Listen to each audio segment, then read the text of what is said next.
Hello and welcome to another edition of the Reserve Report, your source for what's going on locally and around the Reserve. I'm your host, Corporal Michael Ito.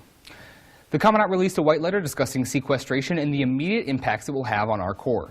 General Amos said the number one priority going forward would be to remain ready as America's 911 force. One of the cuts to the bone will be the immediate cessation of new enrollments to the Marine Corps Tuition Assistance Program. Marines and spouses currently enrolled in the spring semester will still receive funding based on the contract they signed at the beginning of the quarter. However, until further notice, no new funding authorizations will be issued. In addition, federal civilian employees will receive notice of a one-day-per-week furlough March 15th. The furlough will last 22 weeks and will save the DoD approximately $8 billion. General Amos and Sergeant Major Barrett explain more specific impacts and how they relate to us.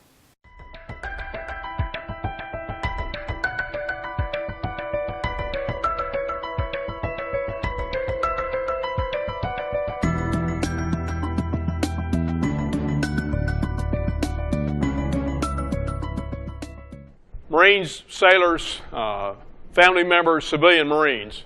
Sergeant Major Barrett and I are here at the Armory at the Basic School down at Quantico.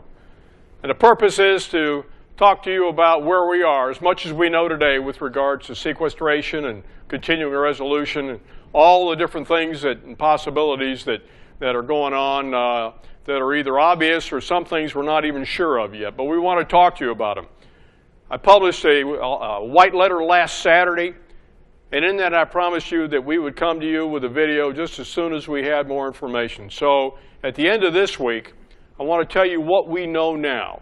And I want to give you a sense of assurance that your leadership is paying very close attention to what's happening with its Department of Defense and its Marine Corps. I want everybody to understand one thing. The service chiefs have appeared before Congress in 4 different hearings in the last 3 weeks. And the single message we've got from just uniformly across all members of Congress, both in the Senate and the House, is they want to help us. They understand. They're our best friends. The Marine Corps exists today because of the great support of Congress. So everybody is on this, everybody's pulling together, and I want you to know that we're paying very close attention. Now, let me kind of paint the picture here because I need to build a watch just a little bit for you. The role of the Marine Corps is America's crisis response force. We respond to today's crisis with the force we have today, not 45 days from now, not 30 days from now, but today. To be able to do that requires us to maintain a very high state of readiness. And that's what we do, and you know that. That's what we do for our nation. Between now and the end of the fiscal year, which is the end of September, we have a $1.4 billion bill that's been levied on the United States Marine Corps. We've got a shortfall of that. And then beginning the fiscal year, which is October the 1st of this year, for the next 9 years, we have a $2 billion shortfall, and we have to figure out how we're going to pay for that. As a Commandant, I've got essentially 3 pots of money I can deal with, or 3 levers. One is the personnel lever. Right now we're at 193,000 Marines and we're going down from 202 to 193 down to 182,000. You're aware of that. So that's money. That's people and money. I've got that lever. The second lever I've got is equipment.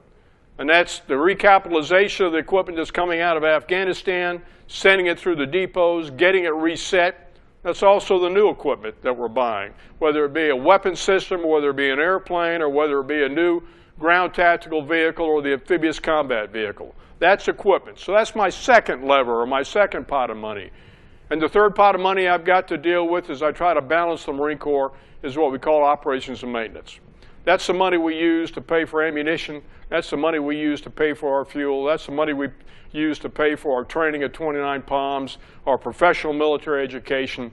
It's all the money that kind of comes together to help raise and increase our level of readiness. My job right now, and the thing that we're working on, the entire leadership of the Corps, is to make sure that we've got a balanced force so that when the klaxon sounds and the President and the Secretary of Defense says, send in the Marines, we're ready. We must be focused on readiness. Readiness defines our ability to respond to crisis and fulfill what the nation expects from our Corps. We are going to maintain and bring in and recruit high-quality people. We're going to maintain our unit readiness. We're going to provide the geographical combatant commanders with capability and capacity. For Marines, readiness is everything. We will preserve the readiness of our Marines who are engaged in combat. We will keep deploying units fully manned, trained, and equipped.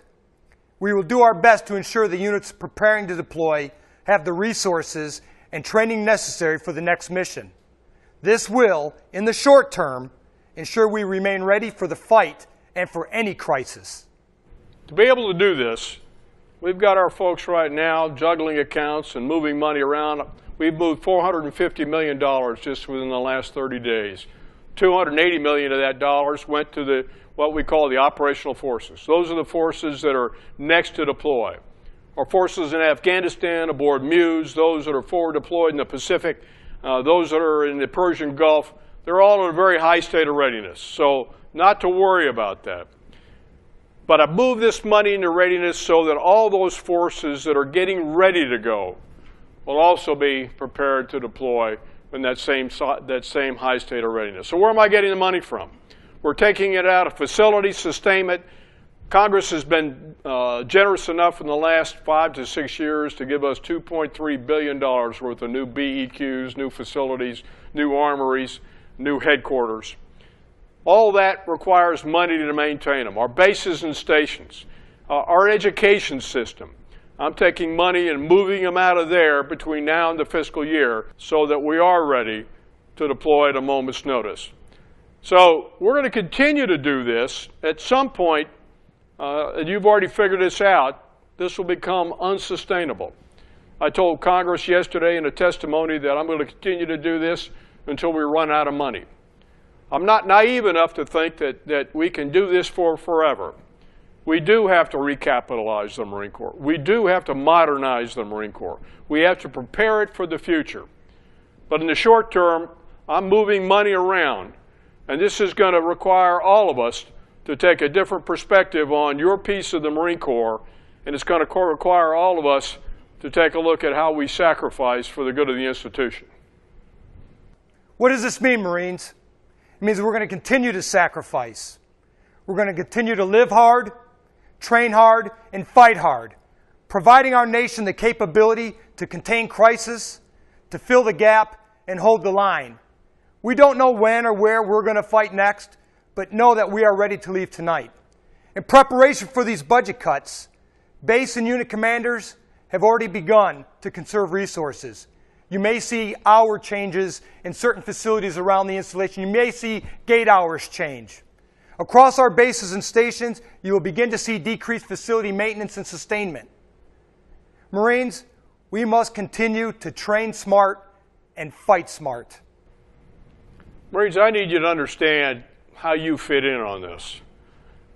If you understand what's going on and you understand all that we're trying to do to maintain the very essence of why America has a Marine Corps, then you're more apt to understand when I ask you to save every round, every gallon of gas, that you take every single aspect or opportunity in training to get the most bang for the buck. This is no time to do business as usual. Things have changed. The landscape's changed. I need you to be conservative in the way you do business. I need you to think about conserving our assets. And I need you to become part of the solution as it relates to sacrifice. We're all in this together. At the end of the day, the Marine Corps has got to be ready to deploy. And that's why our focus is on a high state of readiness. You know, my civilian Marines are important to me, as is all of our Marines. But right now, under sequestration, my civilian Marines are scheduled to be furloughed. You need to know how critically important you are to me. 95% of our civilian Marines are long outside of Washington, D.C. 30% of you are eligible to retire. 68% of you are veterans. And 18% of you are wounded Marines and soldiers and sailors and airmen that have come to work for the United States Marine Corps. You're important to me. You're the connecting tissue that provides the continuity to keep all our programs going. And you have my word that I have your best interest at heart, and I'm going to do my very, very best to keep faith with you and to protect your job. All right. I've gone back in the last 60 days, and I've read all that former commandants have said about going through similar periods of austerity. Yes, this is a bit different. But I'll tell you, after every major conflict, and we're not quite out of this conflict, which makes this one a little bit different, but after every major conflict, the Department of Defense takes about a 30% reduction in its federal budget. We're on our way down. It's going to happen. We're going into a period of austerity.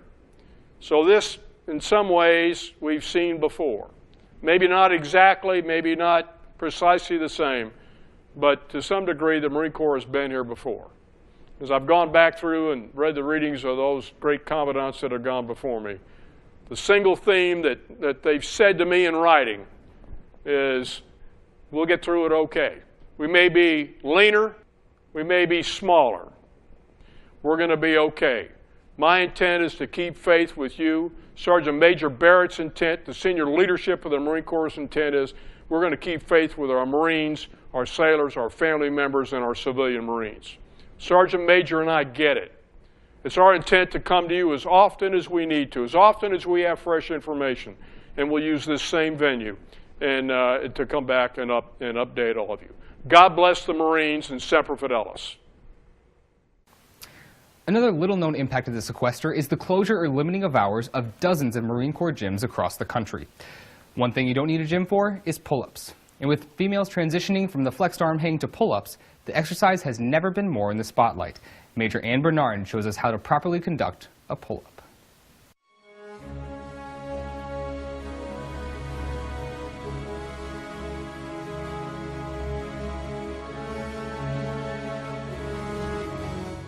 My name is Major Ann Bernard, and I'm extremely passionate about training, which is why I want to ensure that every Marine is successful at maxing out their pull-ups on their PFDs.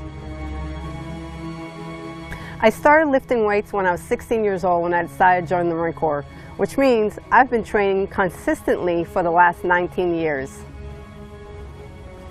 Major reasons why Marines fail to max their pull-ups are poor form and execution and lack of practice doing them.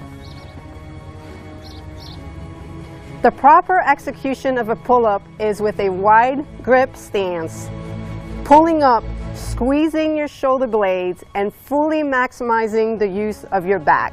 Your back is your biggest and your strongest of your muscle groups. So when we're talking about pulling your body weight, it makes perfect sense to maximize and use your back. Not only are your biceps weaker than your back, but when you do pull-ups with closed grip, supinated hands, your palms facing you method, you have to travel a greater distance to the top of the bar, using more energy for each pull-up. Wide grip pull-ups with pronated hands, back of your hands facing you method, engages your back and you have a shorter distance to travel to the top of the pull-up bar. Too wide of a grip is wrong. Too close of a grip is wrong. You need to become familiar with the exact wide grip stance that works best for you. If your biceps are doing too much work, your grip isn't wide enough. If you can't squeeze your shoulder blades together, your grip is too wide. Once you have the right grip, execute the pull-up going straight up and down. Be in control of the movement all the way through, from the bottom to the top. When you can do this, you know you're properly executing your pull-ups and developing some real strength in your back. Unless you have been doing wide grip pull-ups, odds are good they're going to feel weird and they're going to be more difficult. Truth is, all exercises are more difficult when properly executed. That's why they're more effective and they develop your strength. Jerking weights around to include your own body weight is nowhere near as effective in developing strength and muscle development as slow, precise, and conscious employment of your muscles. It isn't easy, but you will get results. It also means every time you perform a pull-up, you will be training your muscles instead of just doing it to get through it. Focus on quality over quantity, and over time you will end up with a high quantity of quality pull-ups.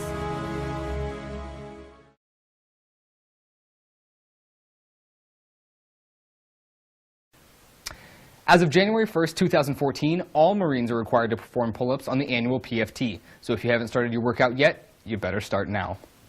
That pretty much does it for this edition of the Reserve Report. As always, for more news, photos, and videos, check out our website at www.marforres.marines.mil. I'm Corporal Michael Ito. Thanks for watching.